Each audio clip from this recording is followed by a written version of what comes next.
petani yang hanya menanam satu jenis saja, yaitu MCC 02, itu produksinya cenderung menurun. Nah, jadi untuk petani-petani yang mungkin sudah terlanjur menanam hanya satu jenis klon saja, itu bisa dilakukan penyisipan atau melakukan sambung samping dengan klon yang dianjurkan, yaitu BB01, Sulawesi 1 atau IKRI 09.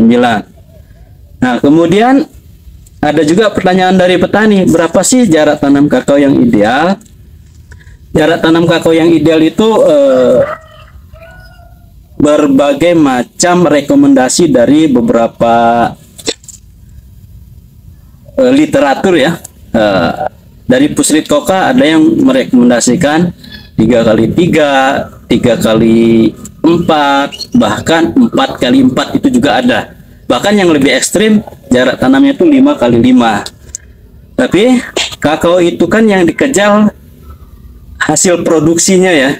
Jadi tentu dengan jumlah pohon yang banyak, itu produksinya pasti akan lebih banyak. Sebagai contoh, kalau kita menanam dengan jarak tanam 3x3, itu dalam 1 hektar itu kurang lebih populasinya 1111 ya. Jadi emang agak lebih padat. Nah, kemenangannya dari jumlah pohonnya banyak, tapi perawatannya juga harus lebih ekstra, terutama di saat pemangkasan dan pemupukan, artinya perlu kos yang lebih. Kemudian kalau kita gunakan jarak tanam 3x4, itu membutuhkan kurang lebih 833 pohon. Ini agak lebih ringan dibanding dengan yang jarak tanam 3x3. Nah, kebanyakan yang kita sarankan sekarang ini ke petani itu jarak tanam 3x4. Kenapa?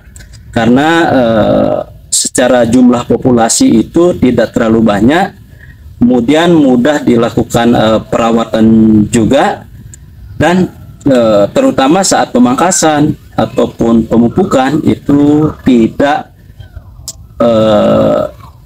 lebih cepat ya prosesnya dari segi waktu atau biaya jika dibandingkan dengan jarak tanam 3x3. Tapi ini tergantung pilihan petani. Kalau petani yang waktunya lebih banyak di kebun, jarak tanam 3x3 itu jadi opsi pilihan.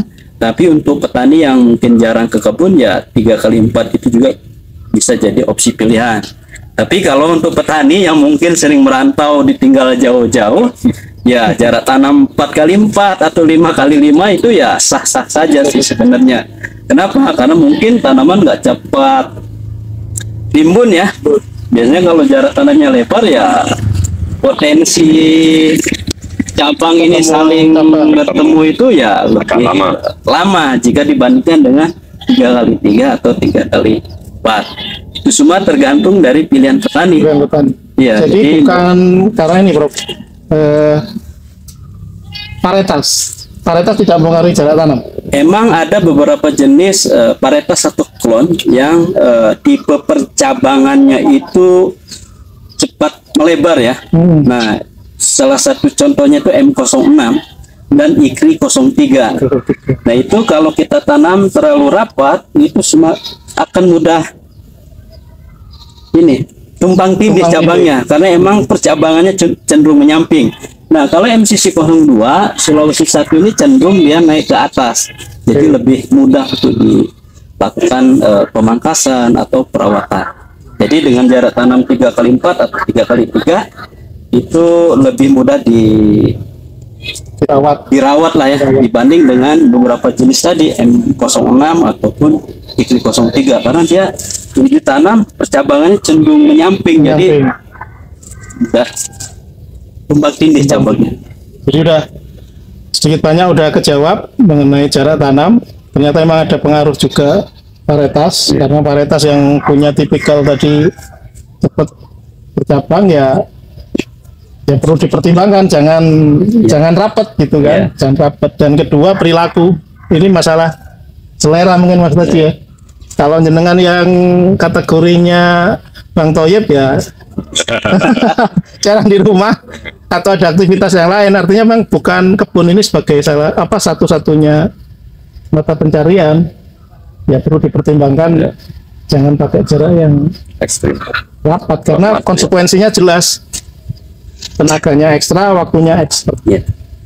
Kemudian yang harus diperhatikan, jika lahan atau kebun itu tingkat kesuburannya rendah, itu disarankan jarak tanamnya agak lebar. Kenapa? Kalau kita paksakan dengan jarak tanam yang rapat, itu persaingan nutrisinya itu akan lebih ketat ya.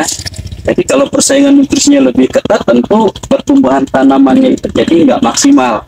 Nah ini tentu petani semua yang tahu lah kondisi kebunnya itu tingkat kesuburannya Ya, bagaimana. Kecuali memang kita mau keluarkan kos untuk pemberian pupuk ya, jadi itu bisa diatasi. Tapi kalau kita semuanya terbatas ya, saya sarankan lahan-lahan yang kurang subur jarak tanamnya agak terlebar.